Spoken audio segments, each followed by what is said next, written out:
Most people are chained to a dangerous habit, apologizing for decisions that make them strong, watching their authority crumble in seconds. In the next 25 minutes, I'll equip you with Machiavellian strategies, rooted in centuries-old wisdom and backed by modern psychological research, to transform you from a people-pleaser who loses respect into a commanding victor who holds power forever. A 2019 University of Michigan study found that over-apologizing slashes perceived competence by up to 40% in leadership roles. If you've ever felt your confidence drain after saying sorry for something that wasn't your fault, this video changes everything. Let's paint a picture you know too well. You're in a high-stakes meeting, and you've just set a firm boundary. Maybe you turned down an unrealistic deadline to protect your team's sanity. Suddenly, a colleague gives you that look. You know the one. Narrowed eyes, a subtle frown, silently screaming, "You're being difficult." Before you can stop yourself, you're saying, "Sorry if I came off too strong." And just like that, your authority takes a hit. Or maybe it's in a relationship. You finally prioritize your own needs, like taking a weekend to recharge, only to hear your partner snap, "Why are you being so selfish?" You mutter sorry to keep the peace, and in that moment, you hand over control. This isn't just a fleeting moment. It's a pattern. Your noble instincts, your desire to be fair, empathetic, or collaborative are being weaponized against you. Manipulators, the ones who never apologize, exploit your decency, turning your apologies into their power grab. They push, they prod, they guilt trip, knowing you'll cave. And the worst part? You've been conditioned for this. From childhood, society drills into us that sorry is the hallmark of politeness. Teachers reward it, parents demand it, movies glorify it as the ultimate sig of humility. But they don't tell you the hidden cost: eroded respect, missed opportunities, and a slow drain on your self-worth.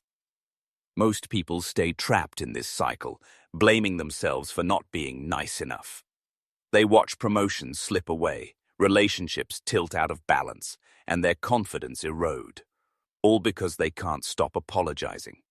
They think it's their fault, but it's not. It's societal programming designed to keep you submissive. You're here because you're different.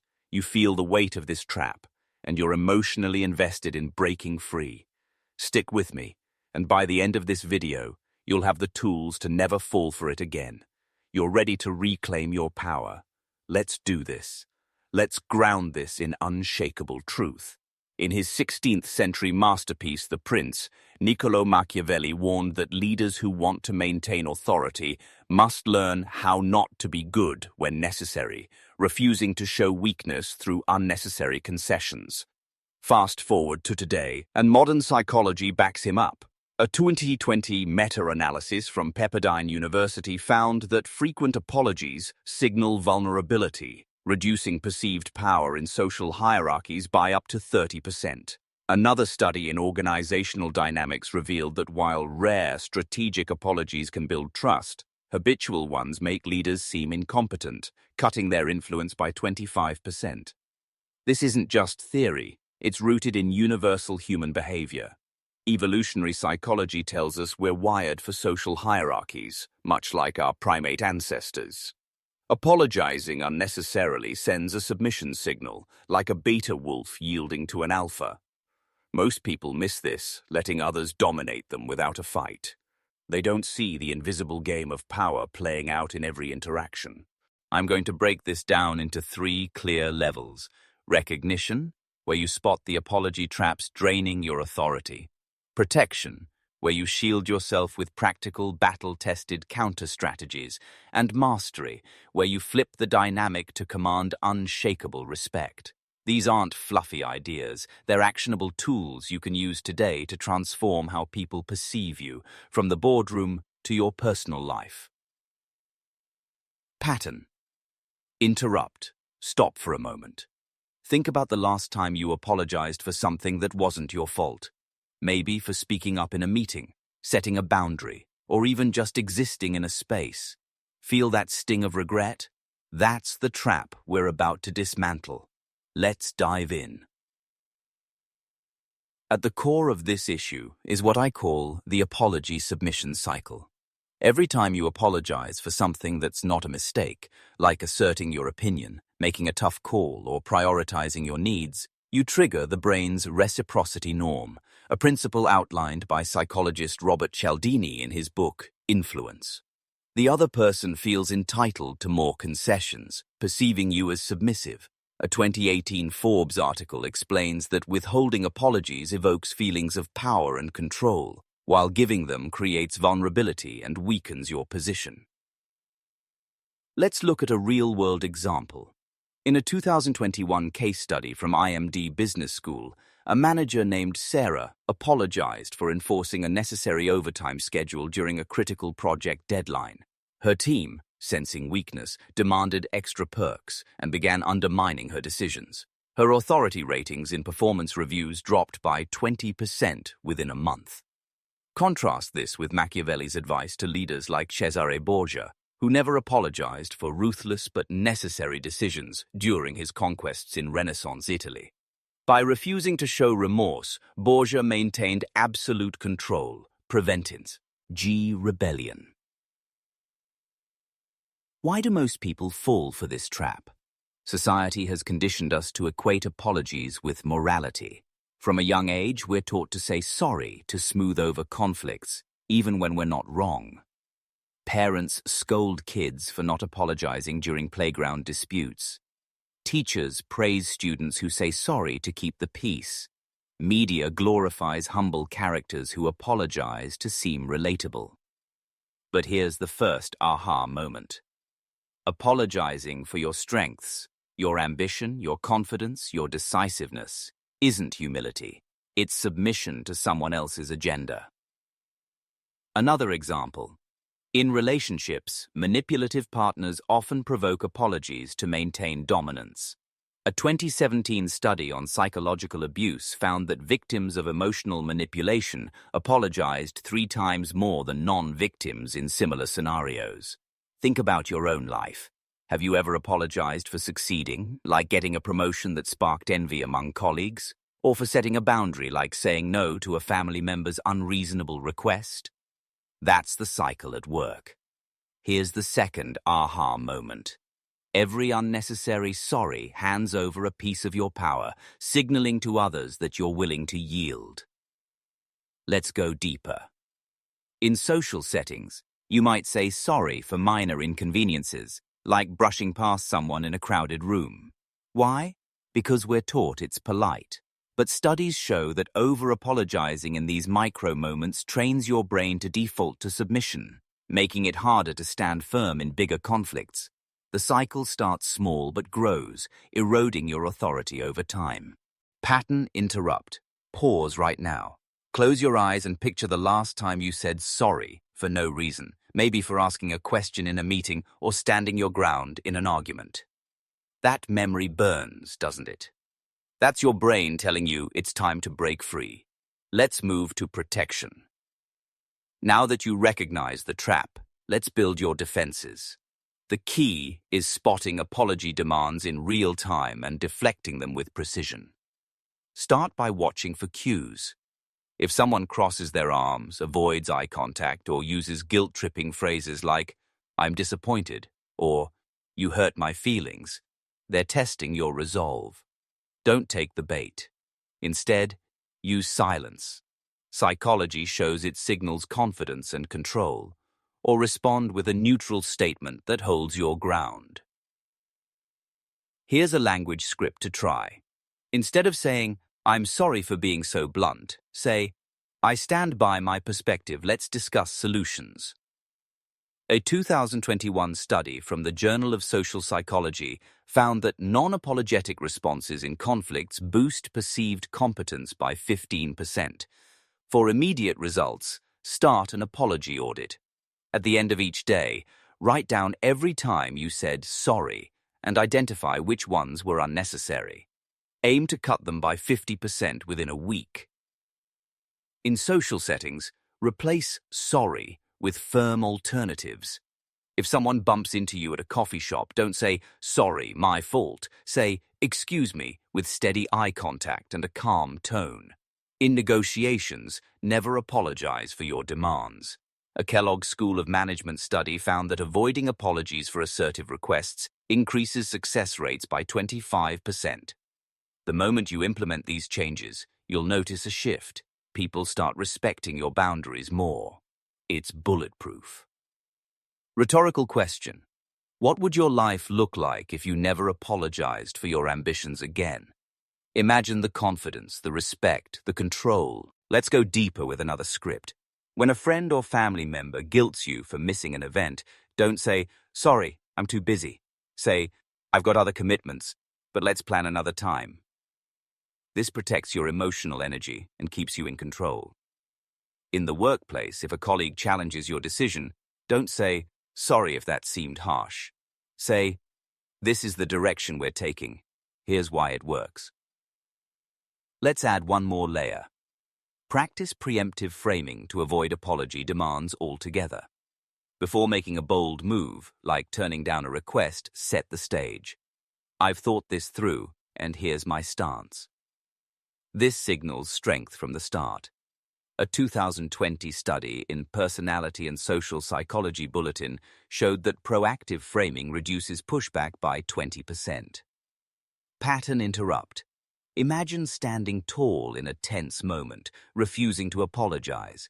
Feel that surge of power? Most people never experience it because they're stuck saying sorry. But you're different. You're building a shield right now. You've recognized the trap and protected yourself. Now let's master the art of authority with Machiavellian precision. The key is strategic non-apology. Acknowledge issues without showing remorse. Machiavelli wrote, "A prince who wants to keep his authority must learn how not to be good." In practice, this looks like, "I understand the inconvenience, but this decision drives our goals forward." You address the concern without yielding power.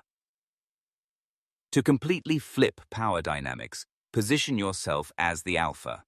After a disagreement, say, "I respect your perspective, but my stance is firm." This separates the truly powerful, you, from those who crumble under pressure. A 2019 study in Leadership Quarterly found that leaders who rarely apologize command 30% higher loyalty in high-stakes environments. Build psychological superiority by journaling your wins. Every time you hold firm without apologizing, write it down. Refused to apologize for prioritizing my project. Team respected my focus. This rewires your brain for confidence. Historically, Machiavelli praised leaders like Ferdinand of Aragon, who never apologized for conquests, cementing untouchable authority.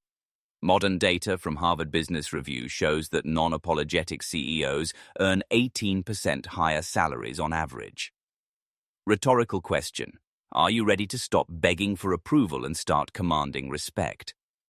Another mastery technique, deflection. If someone demands an apology, redirect the conversation. Let's focus on the next step. This keeps you in control without escalating conflict. Practice this in low-stakes settings first, like declining an invitation without apology. "I can't make it, but let's connect soon." Then scale up to high-pressure scenarios, like workplace disputes. Let's add one final layer, power posturing. Use body language to reinforce your authority. Stand tall, maintain steady eye contact, and avoid fidgeting when stating your position. A 2018 study in Journal of Nonverbal Behavior found that dominant postures increase perceived authority by 22%. Combine this with your strategic non-apology, and you become untouchable. Pattern interrupt. Picture walking into a room knowing you'll never apologize for your strength again. That's the power of mastery, and it's yours to claim. Let's make this actionable with 3 specific scenarios: workplace, relationships, and social settings. Workplace. You're leading a project, and a colleague challenges your strategy in front of the team, saying, "That approach seems risky." Old you. "Sorry if that didn't make sense." Result. Your team doubts your competence, and your ideas get sidelined. New you. "This strategy aligns with our goals. Here's the data to back it up." Outcome: your team trusts your vision and your authority strengthens. Action: in your next meeting, script a firm response to pushback and deliver it with confidence. Practice it twice before the meeting to lock it in. Relationships: your partner guilts you for needing alone time. You're always so distant. Old you: sorry, I'm just stressed. Result: they gain control and you feel drained. New you: I need time to recharge. It's how I stay balanced for us. Outcome: your boundaries hold and the relationship becomes healthier. Action: practice this script with a loved one this week. Write it down, rehearse it, and use it in a real conversation. Social: at a party, someone makes a subtle jab about your success. Must be nice to always win. Old you: sorry, I didn't mean to brag. Result: you shrink yourself and they dominate the conversation. New you: I'm proud of my work. It's been a journey. Outcome: you command respect and the dynamic shifts in your favor. Action: try this at your next social event. Before you go, prepare one confident response to a potential jab and deliver it with steady eye contact. These are immediately actionable. Pick one scenario, write your new response, and use it within 24 hours. You'll feel the transformation instantly, from a victim of guilt to a victor of respect. To make it stick, track your progress. After each interaction, note how people responded to your new approach. Did they back off? Respect you more? This feedback loop reinforces your power. Rhetorical question: can you already feel the shift? How will it feel to walk away from these moments stronger, knowing you've reclaimed your authority? This knowledge is a dangerous weapon. It can reshape power dynamics permanently, but with great power comes great responsibility. Use these strategies to protect yourself and those you care about, not to manipulate the innocent. Machiavelli himself warned that unchecked ruthlessness breeds hatred, so balance your strength with integrity. You're not here to become a predator, you're here to become a protector. You're now part of an elite group. Social psychology estimates suggest less than 10% of people understand these hidden power dynamics. This exclusivity makes you a guardian of your own authority and a shield for those around you. Wield this knowledge ethically, and you'll not only protect yourself, but also inspire others to stand tall. Pattern: interrupt. You're not just watching a video, you're joining a rare group who sees the world differently. How does it feel to be part of that 10%? You're not the same person who clicked on this video. You've evolved from a slave to unnecessary apologies into a master of Machiavellian authority. You now see the hidden game, people using guilt to steal your power, and you're armed to win it every time. No more shrinking, no more yielding, no more handing over your respect. Want to go deeper? Subscribe for our next video, Machiavelli's Forbidden Influence Tactics, where we'll uncover even more secrets to dominate any dynamic with precision and ethics. We'll close with Machiavelli's timeless words: "It is better to be feared than loved if you cannot be both. But you'll command both respect and protection. Never apologize for your power again."